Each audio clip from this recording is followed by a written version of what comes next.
Hey, I'm Michael Lunsford here, Citizens for New Louisiana, and we're still getting questions about the congressional district maps. Qualifying is next week, so it only makes sense for us to come and talk about what's going on with these U.S. House seats in Louisiana.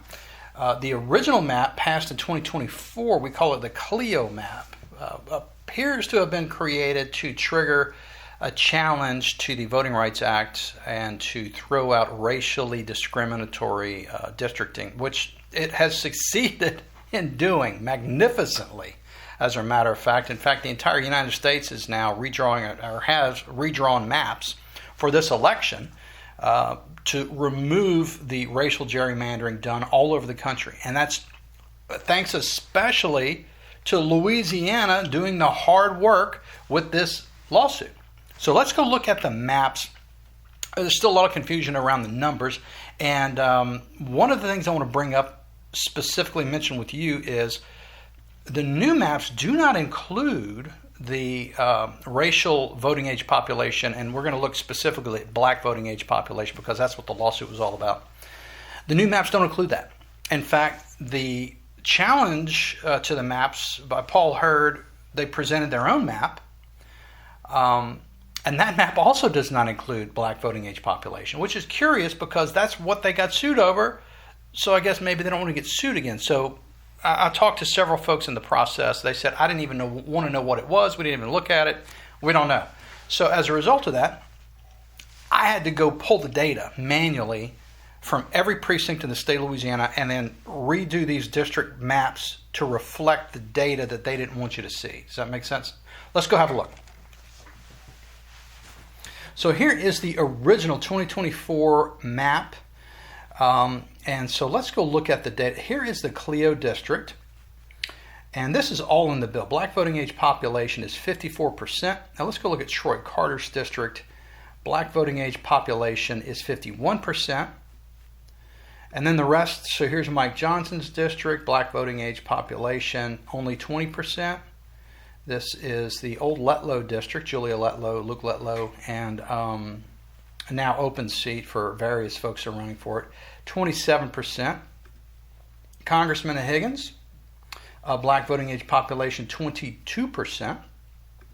And the Steve Scalise district, black voting age population, only 12%. And that's curious considering it's all around New Orleans, but apparently not in the city. And look, all these maps are zoomable. So you can zoom right in and see exactly where the boundaries are. And if you live somewhere near a boundary, you can see right where these things go. Really, really tight. So these are the maps we've created. I'll have links to all of this in the descriptions so you can get access and zoom in and do what you want to do on these. Let's look at the next map. This is the current map that was created in the 2026 session.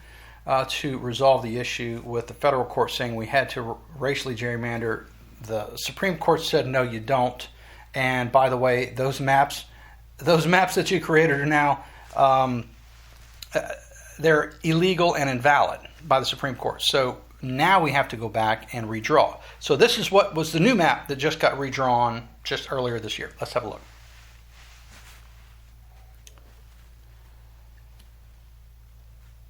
So here we go. This is Mike Johnson's district, black voting age population about 30%. This is the Letlow district, about 33%. Here's the Higgins district, around 27% voting age population. We have Orleans, which still remains at 13%. Now, if you look at the two materially redrawn districts, this is District 6, which was the old Clio district, black voting age population, 24%. That's a far cry from what it was. Let's go back and remember what that number was. It was 54. So it's been a pretty significant change from 54 to 24. It's less than half. So that might be why Clio dropped out. And here is the new Troy Carter district, which the black voting age population is almost 60%. If we go back and look at the original, it was a lot less at 51. So they've packed a lot more black voters into the district with this redraw. So the challenge now is Paul Hurd has said that this is still a racial gerrymander, whether they included race or not in it. And I've talked to the people who drew the maps. They say we didn't even look at race. They drew it on some other criteria, I think party affiliation or something. But we didn't want to look at race anymore because that was a problem. The Supreme Court said you can't do that. So the new data, no race. But still, 60% in the Troy Carter district, kind of, I could see where Paul Hurd would say, hey, we still think that's a racial gerrymander. So they're going to go this spring, I understand, is when it should be heard again because the challenge has been put in. Paul Hurd told me February, March. So let's go look at the Paul Hurd map and his version of what all of these districts could look like in a more even, kind of that Midwestern look. Very square and boxy. Here we go.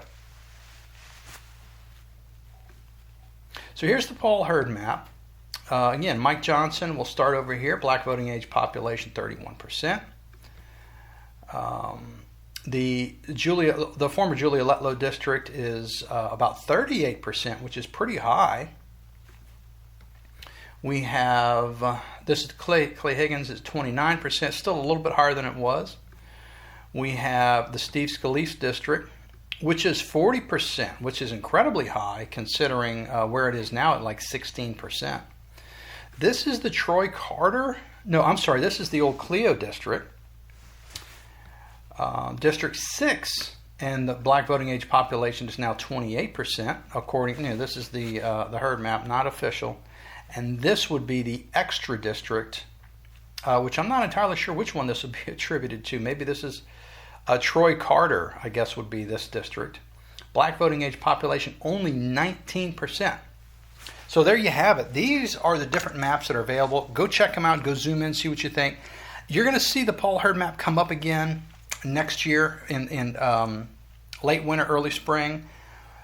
And they may redraw it again. Who knows? But right now, this is the numbers that we have, the digits we have, and the maps we have. So check them out. Let me know what you think. Comment below if you like. Ask questions. We're doing our best to put together all of this data so that you can do your own research instead of depending upon someone else to tell you things that may or may not be true. Go find out for yourself.